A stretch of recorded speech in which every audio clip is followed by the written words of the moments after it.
La presbyacousie, vous ne savez pas ce que c'est et pourtant ça concerne 7 millions de Français. On en parle tout de suite avec mes invités.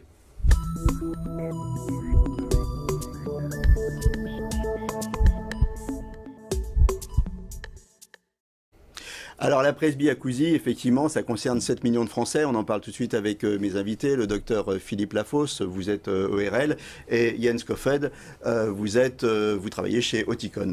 Alors la presbyacousie, qu'est-ce que c'est, docteur Lafosse ?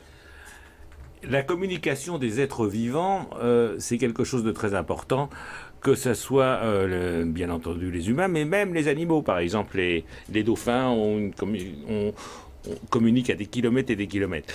Il faut bien savoir que l'oreille est en rapport avec le cerveau, donc il y a toujours un rapport entre l'audition elle-même et la cognitivité, c'est-à-dire tous les aspects du cerveau, de mémoire, etc., qui se dégradent en même temps que l'audition.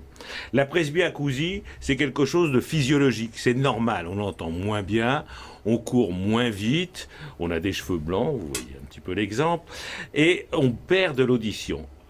Pour la vision, on perd la vision de près. C'est comme la presbytie avec le... exactement. Hein, c'est ça. C'est exactement la même chose. Quand on a 50 ans, on commence à lire comme ça. Exactement. Et la presbyacousie... Eh ben, on entend moins bien les sons aigus. C'est surtout sur les sons aigus que ça se reporte. Et donc ça veut dire que, par exemple, dans une conversation... où il y a du brouhaha, on distingue moins bien les sons, c'est ça ? Alors, la presbyacousie, surtout, c'est à partir du moment où il y a un petit peu de bruit autour, on a tendance à être complètement paumé, parce que on n'arrive plus à faire la différence entre la personne qui vous parle et les gens et le bruit d'entourage. C'est un des signes principaux de la presbyacousie. Ok, donc on comprend plus exactement et on s'isole. On va y revenir après. Je vois que vous avez une oreille, la maquette d'une oreille à côté de vous. Alors, expliquez-nous un petit peu comment ça fonctionne la presbyacousie avec cette oreille. Le son, il arrive ici, ce sont des vibrations. Il passe d'abord par ce qu'on appelle l'oreille externe. Vous voyez, c'est cette espèce de tuyau, il y a le pavillon de l'oreille, il y a l'oreille externe.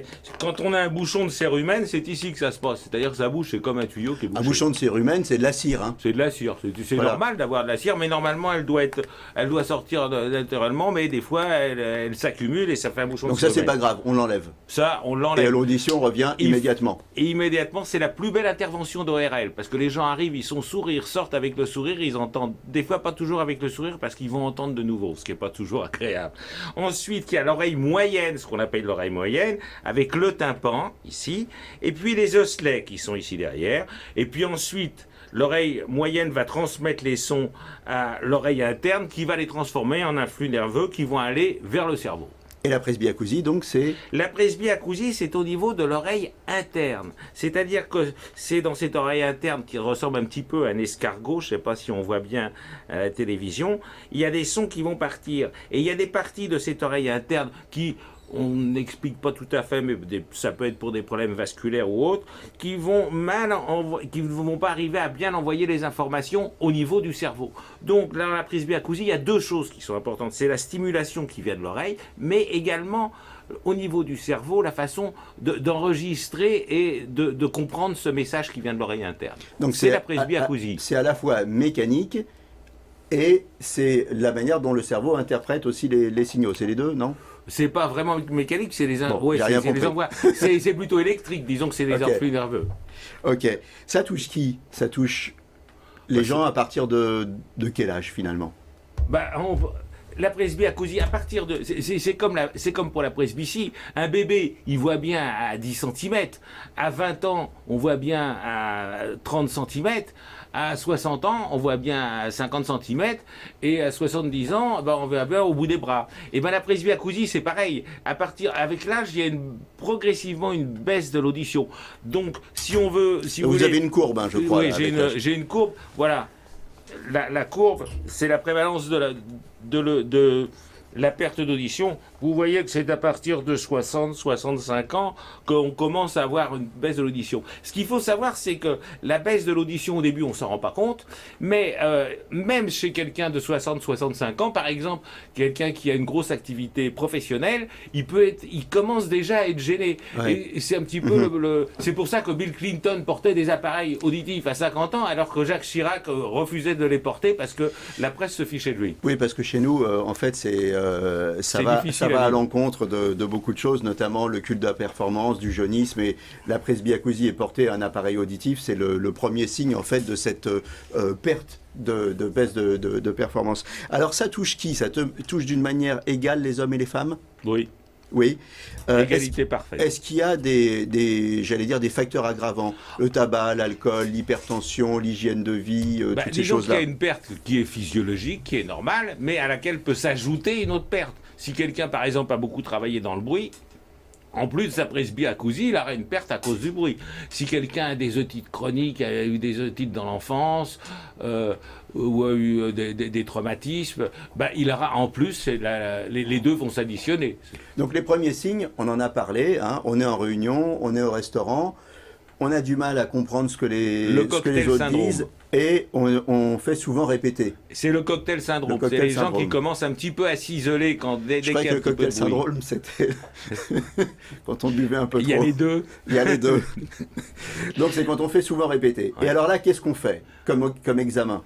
Déjà, il faut savoir que ce cocktail syndrome, il va entraîner plusieurs choses. Il va entraîner une espèce de fatigue. Le troisième acte du théâtre, on ne suit plus. Il peut entraîner également une espèce d'agressivité. On va être gêné à la télévision et tout ça. C'est un petit peu comme ça qu'on voit. Il y a madame qui dit attends, baisse la télévision, et vous qui dites moi je veux augmenter la télévision. D'accord. Alors à ce moment-là, il faudra faire un bilan. C'est ce que vous me demandez. Donc on va chez son ORL. Oui, alors déjà, on peut faire déjà des espèces d'auto-bilan. Il y a un test qui est très simple, qui s'appelle le test. On va vous. Alors, ça c'est sur ordinateur, hein, non, c'est ça? Non, c'est sur l'ordinateur. Et aussi sur téléphone. Et sur téléphone. Alors ça, c'est un test où on envoie un son. Les sons, ce sont des lettres des chiffres, pardon, qu'il faut répéter. Des triplets de chiffres qu'il faut répéter. Et on les laisse toujours à la même intensité. Mais par contre, on augmente le bruit extérieur. Et on peut voir comme ça, à partir de quel moment les gens, on peut se rendre compte soi-même à partir de quel moment on commence à moins bien entendre. On a une adresse internet ou une information à donner pour que... Monsieur Hens. Oui, c'est le www.hein-test.fr. On le répète. www.hein-test.fr. Donc là, on fait ce petit test et on a déjà une première approche. C'est vrai. Bon, ensuite, il y a également chez les audioprothésistes qui très souvent proposent de faire un petit bilan, mais ce petit bilan, il faut savoir que c'est uniquement si on est presbyacousique. Si on a un bouchon de cire, ils ne le font pas. Et puis surtout, c'est chez l'otorino où on va faire un audiogramme. Alors, qu'est-ce que c'est un audiogramme? Alors, un audiogramme, comment ça se passe? C'est ça, un audiogramme. On est dans une cabine. On se met dans une cabine ou dans un coin, dans une cabine, et puis on met un casque sur la tête et on va vous faire entendre des signes. Là, je vous montre un exemple d'audiogramme. Là, vous avez l'oreille droite, l'oreille gauche. Quand on va de là à là, on va des sons graves aux sons aigus, et plus on descend, plus il y a une perte d'audition. Et d'après cet audiogramme, on va décider qu'il y a un certain degré de perte de l'audition, et à ce moment-là, on verra qu'on a une presbyacousie. Et donc après, les remèdes, c'est comment remédier à cette presbyacousie? On a des petits appareils. Alors là, il y en a vraiment un qui est minuscule que j'ai dans la main. Hein, ces petits appareils, quand on les met dans l'oreille, ils sont absolument, totalement invisibles. Okay. Et puis on en a un petit peu plus gros, mais enfin à peine. Hein. Donc il y a toute une gamme d'appareils comme ça qui vont servir à équiper les gens. Alors parlez-nous un petit peu de ces appareils. Qu'est-ce qu'ils ont de nouveau? Qu'est-ce qui fait qu'ils apportent un réel plus? Alors les nouveautés, c'est surtout que nous arrivons à apporter une meilleure audition dans le bruit. Il faut savoir qu'on a toujours apporté une meilleure audition pour les sons faibles, dans le calme. C'est par exemple la sonnerie à la porte ou le téléphone qui sonne, le conjoint qui vous appelle d'une autre pièce, etc. Ça, on a toujours bien fait. En revanche, le bruit, c'est beaucoup plus compliqué parce que le bruit consiste souvent de voix. C'est le brouhaha autour dans un restaurant, à une fête de famille. Donc c'est très difficile. Donc en fait, ce que vous nous dites, c'est que ces micros-là, ils sont capables en fait de trier les bruits. C'est pas simplement un amplificateur. Non. Hein.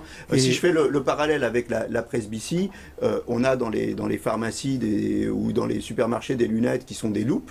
hein, simplement. Ouais. Bon, bah là, c'est pas simplement des amplificateurs, Non. mais c'est en plus des processeurs qui sont véritablement capables Ouais. de trier les bruits Ouais. et de faire ressortir ceux qui sont importants pour vous, c'est ça? Voilà.